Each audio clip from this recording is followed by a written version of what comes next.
Web development is great because you can learn lots of tools and technologies. But that also makes it a bit overwhelming.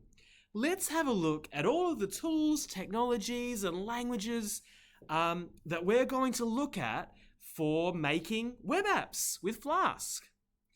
Let's focus for now on Python.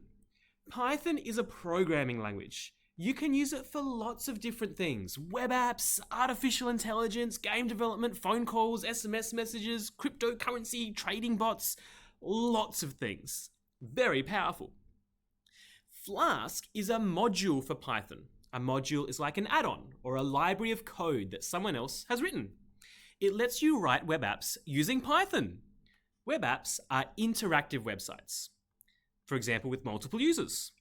Flask also acts as a web server so that people can visit your web server and then get a web page in response. Flask uses Jinja. Jinja is a templating language, and it lets you include variables in HTML files or other files, but mainly HTML files. This lets us make HTML files that can change for each user. Look, I can see the curly brackets here show that it is a Jinja template. And the curly brackets with a % sign used for if statements in Jinja. So normally Jinja is used for HTML files. HTML is the structure and content of a web page.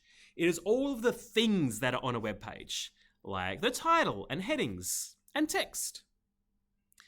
If we want to make a web page pretty, then we use CSS.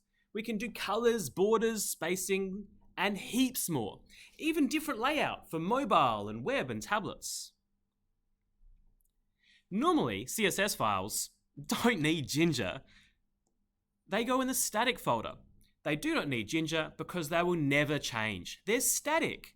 So Flask will serve these directly just by putting them in the static folder.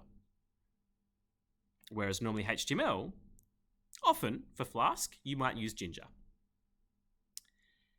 Now let's have a look at the database side over here. There is a module for Python called dataset.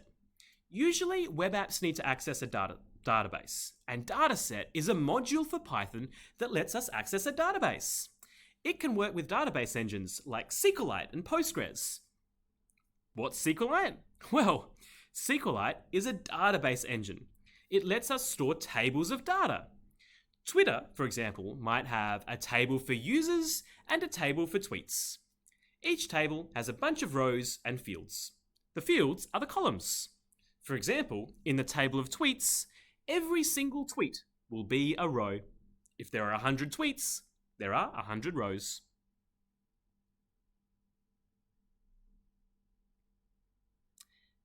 By this point, you probably have a bunch of files.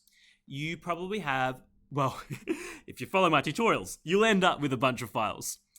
You'll end up with a Python file that uses Flask to define routes. I have a separate video on what routes are.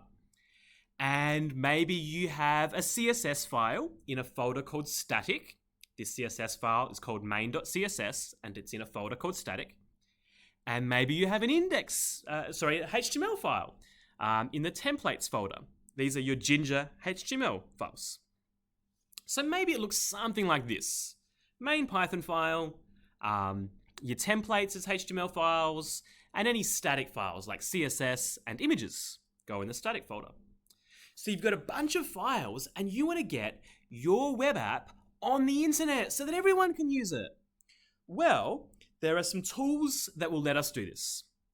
First is GitHub. We can get all of our code and push it to GitHub. GitHub lets us store our code in the cloud. It's also a great way to work in teams because everyone can commit code and see what other people are doing. It has a complete version history as well, so you can roll back in time when things break. When things break. Things will break, trust me. But we still don't have a web host. To get our web app accessible by people, somewhere this Python file needs to run on a computer somewhere, on a server somewhere. That's what Heroku is for. Heroku is a web host. They will happily run your Flask web app for free. They have servers and they will run your Python file on those servers for free. If you store your code in GitHub, then Heroku can automatically deploy your site when you push your changes. To deploy your site means to put it on the internet or to update it on the internet. So as soon as you make changes, you can commit them and push them to GitHub, and Heroku will automatically notice that and then deploy your site again. So these are the technologies. There are a lot more. This is one way of doing things, but even in other ways of doing things, the structure is usually pretty similar. Programming language, your templates, some sort of database, some way to store your source code, and a web host to actually have the servers to serve your customers, your users. I hope this has been helpful. And if you haven't seen it, I have another video on routes in Flask. All right, bye everyone.